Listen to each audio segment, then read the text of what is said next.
दोस्तों देखिए, मैं यहाँ पर इंग्लिश का आरबीआई असिस्टेंट प्रीलिम्स का फुल मॉक टेस्ट दे रहा हूँ, जिसमें इंग्लिश का दे रहा हूँ। फर्स्ट टाइम दे रहा हूँ भाई। ये पैराग्राफ को मैं फिलहाल तो स्किप करता हूँ। कहाँ से कहाँ ये क्वेश्चन नंबर 6 से स्टार्ट करते हैं। इसको भी स्किप करूँगा मैं, इसको भी स्किप करूँगा, स्ट्रेट अवे 11 पे आते हैं। The following sentence 4 words are given करना है in bold out of misspelled shared cream सही है, pistachio served SERVED I think C वाला गलत है, तो सी पे मैं क्लिक करके आगे चला जाता हूँ। दिस बुक इज वर्थी सही है। Note of account of the coined humour acrostic I think coined जो है गलत है यहाँ पर, तो मैं बी के साथ जाऊँगा। फर्स्ट टाइम दे रहा हूँ, देखते क्या स्कोर बनता है मेरा। What should come in the black now, इसको मैं स्किप करता हूँ एज ऑफ नाउ। 13 से 20 11 पे आता हूँ सीधा 21 पे। Often people do not make a will because they are confused by the lengthy legal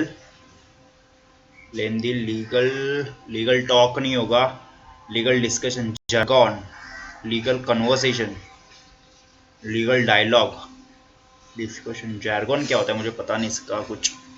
talk discussion conversation, legal conversation हो सकता है, ठीक है। उसके बाद हर skin was so dash dash that even the mildest creams burned it.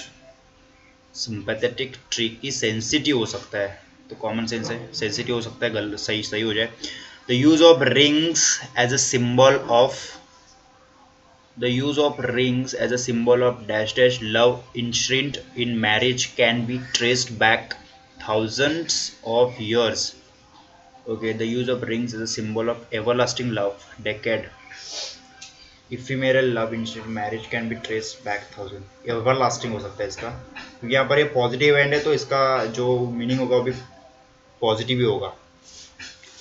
20 miles got a great distance. 20 miles is not, 20 miles is not, are not नहीं होगा, इज नॉट होगा, ठीक है। इसमें बहुत सारे मिस्टेक करेंगे, आर पे करेंगे क्योंकि यहाँ पर माइल्स लिखा हुआ है, नहीं। 20 एक dash dash is a creativity is a valuable quality in children. The creativity is a valuable, creativity is a valuable, creativity is a valuable quality in children. A creativity very तो होगा नहीं, the creativity तो नहीं होगा, N creativity नहीं होगा, ए creativity होगा, ठीक है। उसके बाद okay, which of the following should be come in the first. Okay, first मतलब इसको हमको अरेंज ही करना पड़ेगा। ये 5 सेंटेंसेस हैं यहाँ पर। Depending on the type of health insurance apart from this advantages, okay, apart from the normally family, ठीक है। Health insurance is a type of insurance, health insurance India typically page. सबसे पहले आई थिंक डी आएगा, right. Health insurance के बारे में बात है, पैराग्राफ है ये। तो health insurance is a type of insurance coverage that covers the cost of insured individuals medical and surgical expenses is in India typically page for the only payment, तो D आएगा पहले, ओके। उसके बाद second पे आएगा, उसके बाद ई आएगा मेरे हिसाब से, डी के बाद ई आएगा, ओके। एक मिनट, एक ए भी हो सकता है। Type of insurance coverage that covers, okay, depending on the type of health insurance coverage either the insurance pays cost out of the pocket and is then reimbursed, or the insurance makes payments directly to the provider, okay. Health insurance in India typically pays only inpatient hospital and treatment at hospitals in India. Family health insurance plan covers entire family in one health insurance plan, okay, ठीक है। तो मैं D के साथ जा सकता, ई सही होगा।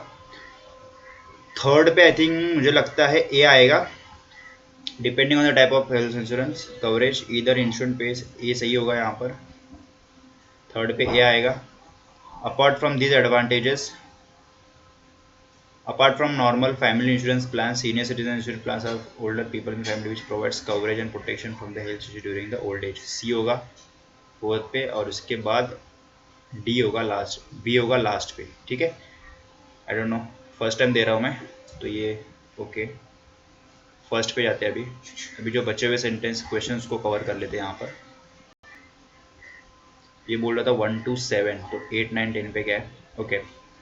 Direction from error, I don't want any furnitures, any furnitures नहीं होता है in my room except a while coloured arm chair. Furnitures नहीं होता है, फर्नीचर होता है, ठीक है, तो बी सही होगा। She heard that more than one person have successfully reach the summit this year. She heard that more than one person has, more than one person has, मुझे तो बी में एरर लग रहा है, ठीक है, हैज सक्सेसफुली रीच, तो B पे मैंने कर दिया। Like light pollution on the land, human noise is a growing concern in the oceans if it has been proven to disrupt the species that depend on sound of the communication navigation. No error. Okay. थोड़ा बड़ा लग रहा है, इसको skip करता हूँ मैं as of now. 13 पे आता हूँ अभी। देखो पेपर को आपको कैसे अटेम्प्ट करना है, इजी क्वेश्चंस को स्टार्टिंग में कर लेना, ठीक है।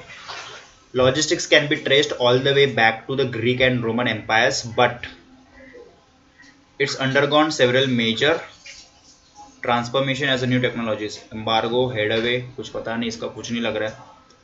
Logistics can be traced all the way back to the Greek and Roman empires but it's undergone several major transformation हो सकता है as new technology provide opportunities to more concise, transformation हो सकता है as new technologies provide opportunities to more efficiently manage the movement and storage of goods. In the digital transformation age, logistics is once again undergoing a major shift. Logistics technologies such as robotic warehouse, RFID tags, and robotic warehouse systems generate and transmit data that, when combined with other data sources, allow companies to optimize the supply chain and make better prediction and forecast. Prediction होगा भाई, इसका prediction लग रहा है मुझे, ठीक है, make better prediction होगा ना। Notorious for its heavy use of manual processes and large amounts of data stored in different ways and in different places, the logistic industry has perhaps the most to gain from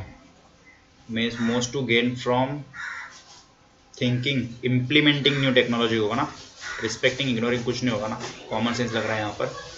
implementing new technology supply chain में straight यहाँ पर आ रहा हूँ। This technologies have evolved faster than ever while startups with even newer solutions and innovations continue popping up at a rapid rate ही होगा, rate की बात कर रहे तो, ठीक है। But attach to these innovations are new expectations and standards forcing logistic companies, okay मैं यहाँ सीधा फिफ्थ पे आता हूँ। but advancements in technologies aren't the only big chances influencing the industry, from new shipping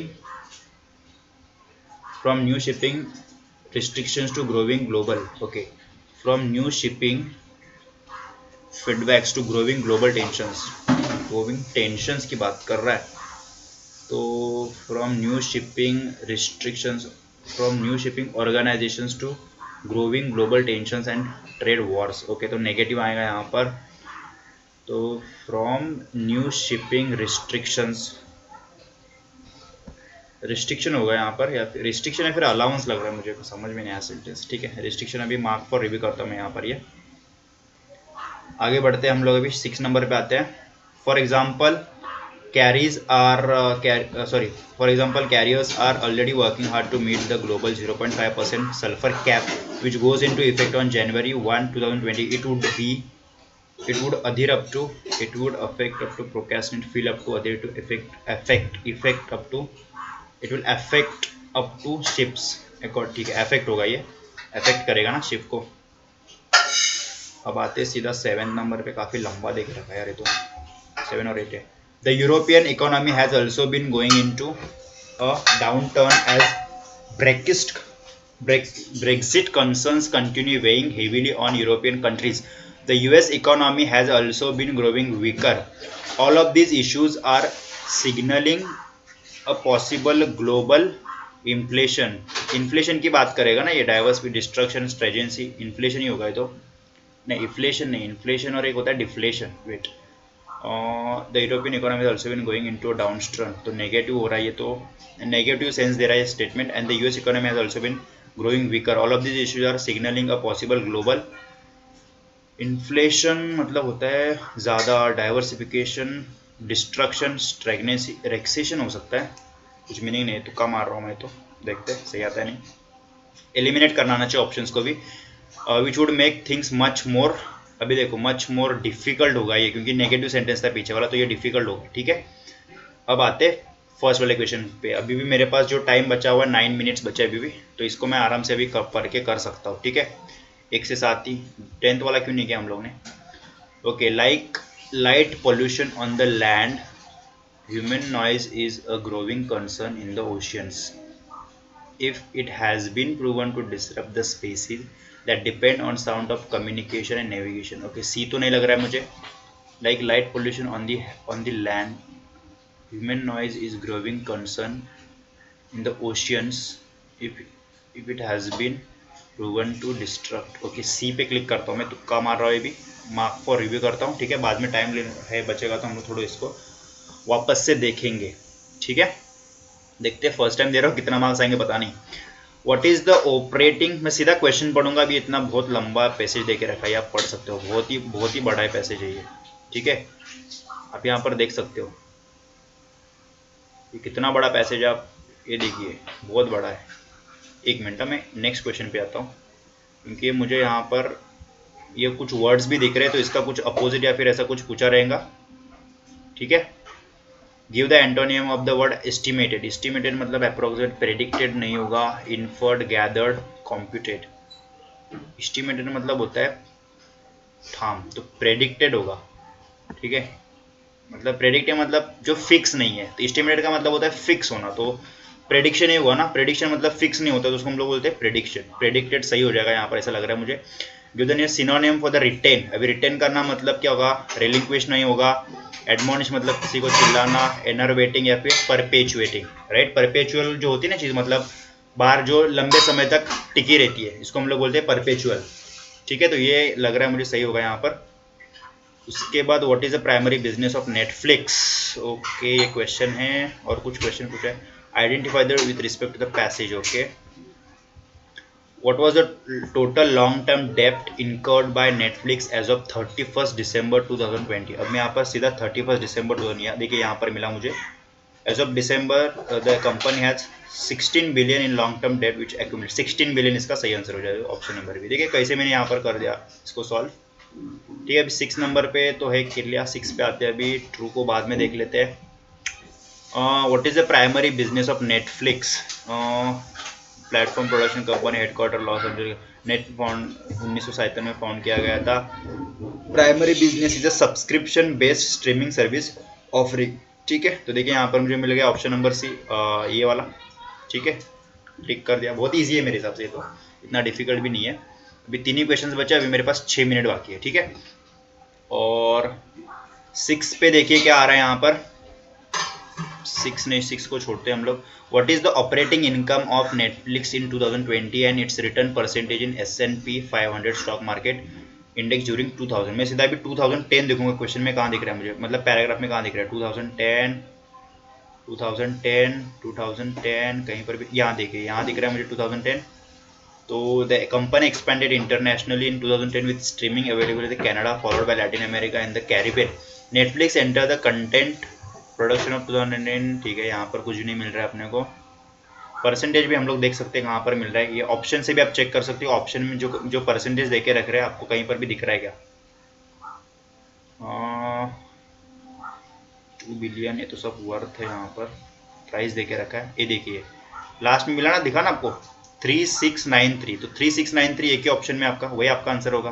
common sense लगाया मैंने यहाँ पर, ठीक है।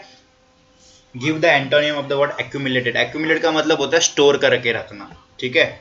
डेमागॉग्स तो होगा नहीं, डेमागॉगी तो कुछ अलग ही होता है। कॉन्ट्रीब्ड, कॉन्वोल्यूटेड, असेंबल्ड का मतलब भी होता है गैदर, तो डिसिपेटेड मतलब सेपरेट कर देना, ये मुझे सही लग रहा है इसका एंटोनियम, ठीक है। अब एक ही बचा है यहाँ पर, इसका देखते क्या होगा। Identify the true statements with respect to the passage, थोड़ा बड़ा हो जाएगा, टाइम है अपने पास। इसके पहले हम लोग देखते हैं जो मार्क फॉर रिव्यू करके रखा है हम लोग ने, उसके आंसर्स क्या हो सकते हैं, थोड़ा चेक कर लेते हैं, ठीक है। ये इंग्लिश का मैं दे रहा हूँ मॉक, इसके बाद में मैथ्स का और रीजनिंग का भी दूंगा, लेकिन मैं स्टॉप कर दूंगा और आपको स्कोर बता दूंगा मेरा इंग्लिश में कितना आया था, ठीक है। Like light pollution on the land, human noise is growing concern in the oceans, human noise is growing concern in the oceans if it has been proven to disrupt the species disrupt the species that depend on sound of the communication navigation. I think C सही रहेगा यहाँ पर, जो भी रहेगा देखते हैं बाद में कितना आता है। ये फिफ्थ वाला थोड़ा डाउटफुल लग रहा था मुझे।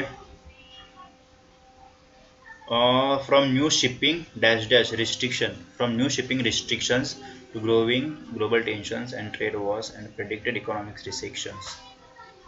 रिस्ट्रिक्शंस लग रहा है, ऑर्गेनाइजेशन होगा नहीं। For new shipping organisations to growing global tensions, नहीं नहीं नहीं, रिस्ट्रिक्शन सही रहेगा। ठीक है, जो भी किया अपन ने। 19th वाला ठीक है, रिसेशन सही रहेगा। अभी यहाँ पर मैं कुछ नहीं कर रहा हूँ। ओके देन अब आते हैं यहाँ पर 6th वाले पे। आइडेंटिफाई द ट्रू स्टेटमेंट और statements with respect to the passage. Okay, यहाँ पर अब देखिए लास्ट में ऑप्शन क्या है, बोथ 1 and 3। तो मुझे तो ये लग रहा है यही होगा, बोथ 1 and 3। इसके लिए तो दिया ऑप्शन में, तुक्का मार रहा हूँ मैं, ये पता नहीं सही इसका आंसर क्या होगा। ठीक है, क्या है 1 वाला? In October 2018 Netflix announced it would raise another 2 billion in डेब्ट to held fund new content. 2018 को देखता हूँ मैं पैसेज में। 2018 कहाँ दिख रहा है मुझे? 2018 कहाँ दिख रहा है? यहाँ पर नहीं है, कहीं पर भी नहीं है। 2018 ओ देखिए यहाँ पर है, 2018 दिखा मुझे। क्या बोला? 2 billion 6 billion लॉन्ग टर्म डेब्ट, अनदर 2 billion। ठीक है, आगे भी है। नेटफ्लिक्स, हाँ देखिए 2, ये सही है, फर्स्ट वाला सही है। तो फर्स्ट वाला ऑप्शन तो होगा ही होगा। अभी थर्ड वाला देखते क्या है। It is available world wide accept in mainland China. Okay, China Syria देखता हूँ मैं कहाँ पर है, चाइना सीरिया और ये सब।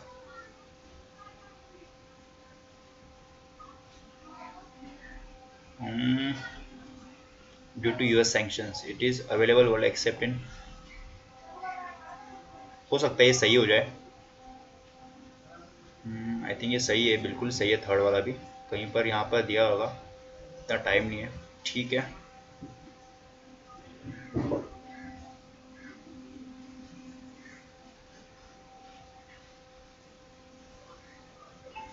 यहाँ पर देखिए वर्ल्ड वाइड एक्सेप्ट, हाँ mainland due to local restrictions, Syria, North Korea and Crimea due to US sanction. एकदम सही है 1 and 3। तो ये रहा मेरा इंग्लिश का पेपर दोस्तों। मैंने पूरे क्वेश्चंस अटेम्प्ट कर दिया और अभी मेरे पास 2 मिनट बचे हुए हैं। ठीक है, फर्स्ट टाइम दे रहा था मैं इंग्लिश का पेपर, इसके पहले एक बार दिया था मैंने। ठीक है, मॉक दिया था, सेकंड टाइम दे रहा हूँ। ये आसानी से मैंने यहाँ पर क्या कर दिया, कंप्लीट कर दिया। इसका मैं जो स्कोर है आपको बता दूंगा। आई थिंक 20+ तो होनी ही चाहिए। ठीक है, अब मैं इसको स्टॉप कर रहा हूँ और जो रिकॉर्डिंग स्टॉप कर रहा हूँ, इसके बाद मैं भी मैथमेटिक्स और रीजनिंग अटेम्प्ट करता हूँ। ठीक है, तो चलो।